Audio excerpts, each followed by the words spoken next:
मैं Rajesh Gupta, assistant professor in political science, Babu Shobharam government arts college Alwar. आप सभी का स्वागत है महाविद्यालय के यूट्यूब चैनल पर। आज इस टॉपिक पर हम चर्चा करेंगे वह मूल अधिकार। बहुत महत्वपूर्ण टॉपिक है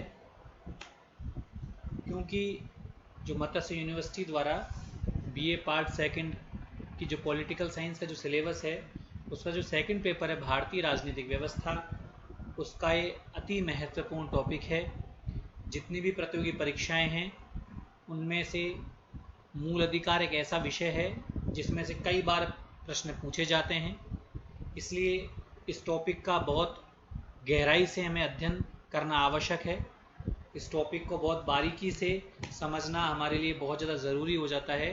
इसलिए आज हम मूल अधिकार पर चर्चा करेंगे। बहुत महत्वपूर्ण टॉपिक है, ये बहुत अच्छी तरीके से समझने की आवश्यकता है इस टॉपिक को। सबसे पहले हमें यह जानना ज़रूरी है कि मूल अधिकार हैं क्या, और इन मूल अधिकारों में और अधिकार, इन दोनों में फ़र्क क्या है।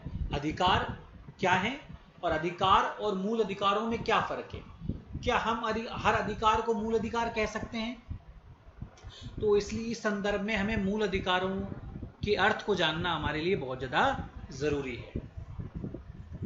पहली बात तो मूल अधिकार वे अधिकार कहलाते हैं जो हमारे भौतिक विकास के लिए, मानसिक विकास के लिए, हमारे अंदर जो नैतिक क्षमताएं हैं उनके विकास के लिए आवश्यक हैं, जिनसे हर व्यक्ति अपना सर्वांगीण विकास कर सके, अपना उत्थान कर सके, अपना मानसिक, भौतिक और नैतिक उत्थान कर सके, अपनी क्षमताओं का विकास कर सके। वे जो अधिकार हैं वे मूल अधिकार कहलाते हैं। हम हर अधिकार को मूल अधिकार नहीं कहते। हम उन्हीं अधिकारों को मूल अधिकार कहते हैं जो संविधान में लिखित हैं। अर्थात पहली शर्त यह है कि हम उस अधिकार को मूल अधिकार कहेंगे जो संविधान में लिखे गए हैं, जिन्हें नागरिकों को संविधान द्वारा दिया गया है। अर्थात पहली चीज, वो संविधान में लिखित हैं। दूसरी बात, यदि सरकार, यदि प्रशासन मूल अधिकारों का उल्लंघन करने की कोशिश करे, अर्थात व्यक्ति को जो संविधान में लिखित रूप से जो मूल अधिकार प्राप्त हैं उन्हें छीनने की कोशिश करे, उनका अतिक्रमण करने की कोशिश करे, तो इसकी अपील न्यायालय में की जा सकती है। अर्थात मूल अधिकार संविधान में लिखित होने के साथ साथ इन्हें न्यायालय का विशेष संरक्षण भी प्राप्त होता है। मूल अधिकारों का उल्लंघन करने पर हम न्यायालय की शरण में जा सकते हैं, न्यायालय में अपील कर सकते हैं। यही कारण है कि हम भारतीय संविधान की बात करें तो यदि अपने मूल अधिकारों का हनन हो किसी व्यक्ति के, तो हम अनुच्छेद 32 के तहत सीधे सर्वोच्च न्यायालय में रिट पिटीशन जारी लगा सकते हैं, याचिका लगा सकते हैं। ये बहुत महत्वपूर्ण बात है कि हम अपने मूल अधिकारों का हनन होने पर सीधे सर्वोच्च न्यायालय में अनुच्छेद 32 के अंतर्गत हम जा सकते हैं। इसके अलावा भारतीय न्यायपालिका के संवैधानिक प्रावधानों में प्रावधान है कि यदि अनुच्छेद 226 के तहत भी हम मूल अधिकारों का हनन होने पर उच्च न्यायालय में भी जा सकते हैं। अर्थात मूल अधिकारों का यदि उल्लंघन हो तो वह व्यक्ति अनुच्छेद 32 के तहत सर्वोच्च न्यायालय में या अनुच्छेद 226 के तहत उच्च न्यायालय में भी जा सकता है। और तीसरी इंपॉर्टेंट बात, तीसरी महत्वपूर्ण बात जो मूल अधिकारों के बारे में है वह यह है कि इन्हें केवल विशेष प्रक्रिया से संशोधित किया जा सकता है। इन्हें संविधान में लिखित दर्जा प्राप्त है, संविधान में लिखित रूप से इनको शामिल किया गया है, इन्हें न्यायालय का विशेष संरक्षण प्राप्त है। साथ ही यदि इनमें सरकार संशोधन करना चाहे तो आसानी से संशोधन किया जाना संभव नहीं है। हम भारतीय परिप्रेक्ष्य में बात कर रहे हैं। इसके लिए विशेष प्रक्रिया से ही इसमें संशोधित संभव है, संशोधन संभव है। तो इस प्रकार ये 3 महत्वपूर्ण शर्तें हैं जो किसी अधिकार को मूल अधिकार बनाती हैं। पहली बात, संविधान में लिखित होने चाहिए। दूसरी बात, इनको न्यायालय का विशेष संरक्षण प्राप्त है, अर्थात यदि किसी व्यक्ति के मूल अधिकारों का उल्लंघन हो तो हम अनुच्छेद 32 के तहत भारतीय सर्वोच्च न्यायालय में एवं अनुच्छेद 226 के तहत उच्च न्यायालय में जा सकते हैं। और तीसरी इंपॉर्टेंट बात, इन्हें केवल विशेष प्रक्रिया से ही संशोधित किया जा सकता है। साधारण बहुमत से, साधारण संशोधन से इनमें संशोधन नहीं किया जा सकता। ये 3 महत्वपूर्ण बातें हैं। इस प्रकार यदि हम मूल अधिकारों के बारे में बात करें तो मूल अधिकारों को संविधान द्वारा गारंटी और सुरक्षा प्रदान की गई है। मूल अधिकार सामान्यतः हम बात करें तो कानूनी और राजनीतिक लोकतंत्र की स्थापना करते हैं। यह व्यक्ति को, यदि राज्य व्यक्ति के अधिकारों का अतिक्रमण करने की कोशिश करे तो ये व्यक्ति को बचाते हैं, ये व्यक्ति की स्वतंत्रता की सुनिश्चितता को प्रभावी बनाते हैं। इसलिए ये कानूनी और राजनीतिक लोकतंत्र को प्रभावी बनाते हैं, उसकी स्थापना करते हैं। तो इस प्रकार जो मूल अधिकार है, न केवल कार्यपालिका की शक्ति को अपितु विधायिका, संसद, व्यवस्थापिका की शक्ति को भी नियंत्रित और मर्यादित करते हैं। इसका मतलब यह है कि न केवल कार्यपालिका अपितु संसद भी कोई ऐसा कानून नहीं बना सकती जो हमारे मूल अधिकारों का उल्लंघन करती हो। यदि कार्यपालिका कोई ऐसा आदेश निकाले या संसद कोई ऐसा कानून बनाए जो हमारे संविधान के विरुद्ध हो या हमारे मूल अधिकारों के विरुद्ध हो, तो उसे न्यायालय में चुनौती दी जा सकती है और न्यायपालिका तत्काल प्रभाव से उनकी सुनवाई करेगी और व्यक्ति के अधिकारों की रक्षा करेगी।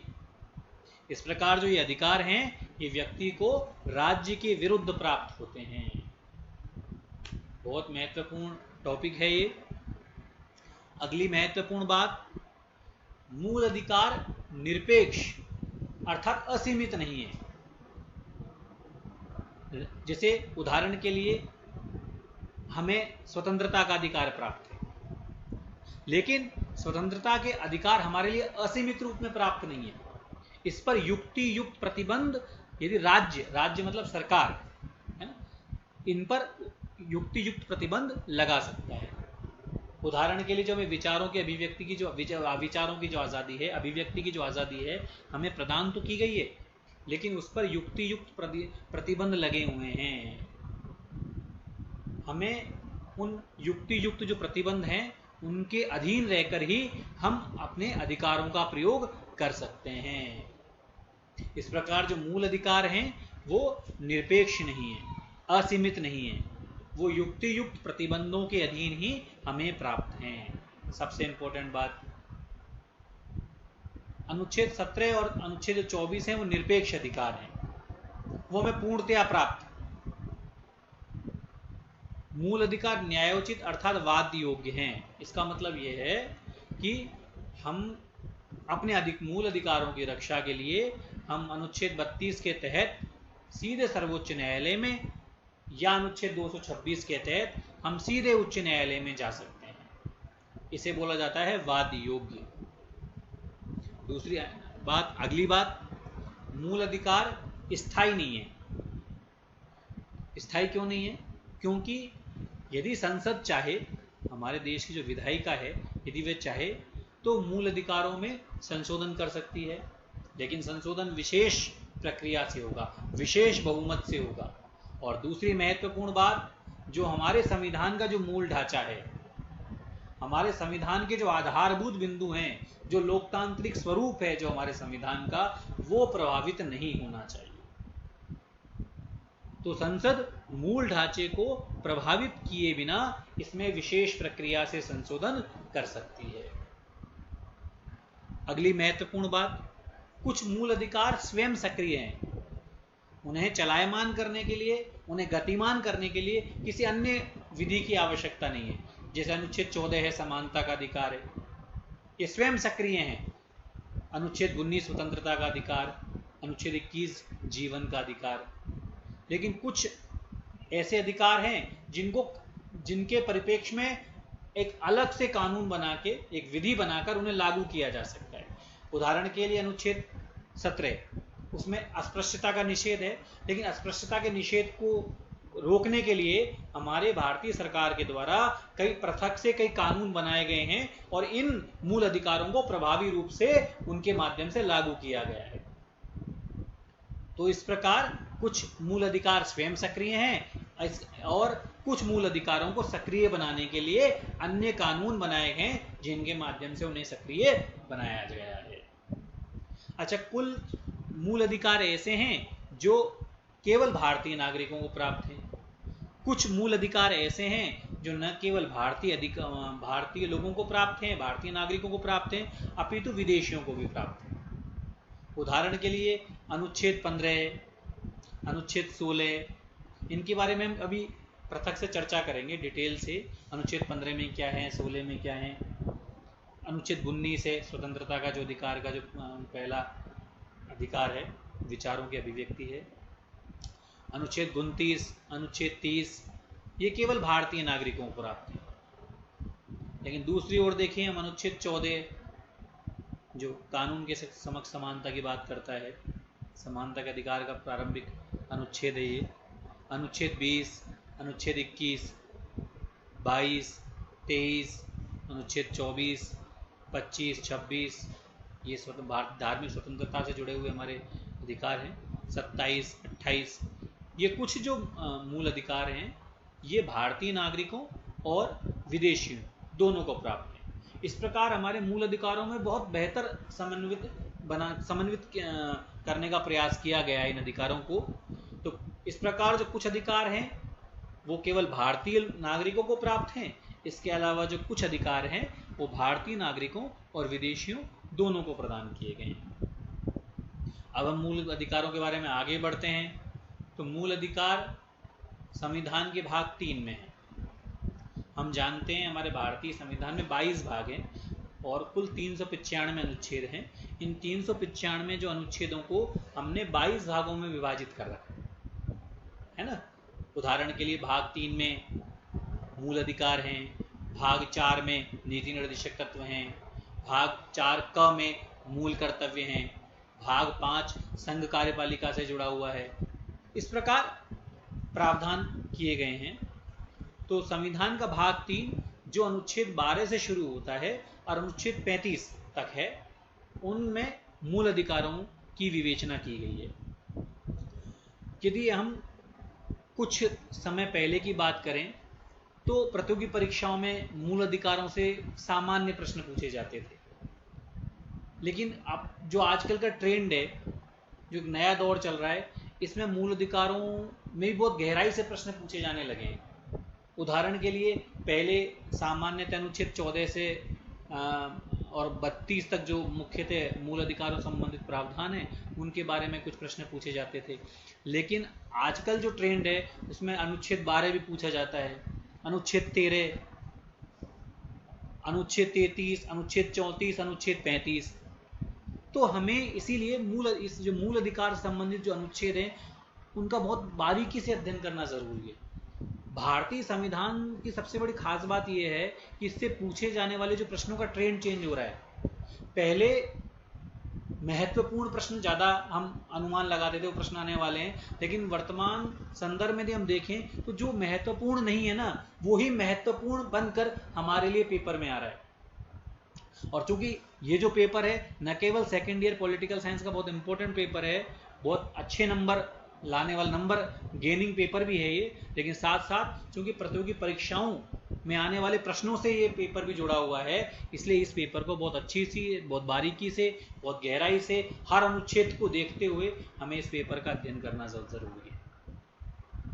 संविधान के भाग 3 को भारत का मैग्ना कार्टा कहा जाता है। अब मैग्ना कार्टा क्यों कहते हैं, मैग्ना कार्टा क्या है? हम यदि सबसे पहले बात करें तो जो इन मूल अधिकारों का विकास ब्रिटेन में हुआ और ब्रिटेन में होने के कारण जब 1215 में ब्रिटेन के सम्राट जॉन थे, उन्होंने मूल अधिकारों संबंधित जो प्रथम जो लिखित दस्तावेज था, लोगों ने जब अधिकारों की मांग की तो उन्होंने एक दस्तावेज पर साइन किए जो लिखित था, इसे मैग्ना कार्टा कहा गया, इसे मैग्ना कार्टा कहा गया। और यही कारण है कि जब भारत के संविधान के भाग 3 में जब मूल अधिकारों का उल्लेख किया गया है तो इसीलिए, चूंकि भारतीय संविधान के भाग 3 में मूल अधिकार हैं, इसीलिए इस भाग को भारत का मैग्ना कार्टा कहा जाता है। ये बहुत इंपॉर्टेंट है।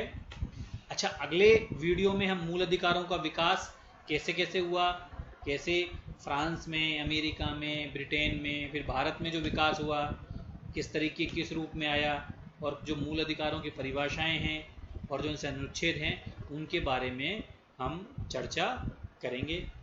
बहुत बहुत धन्यवाद। Thank you.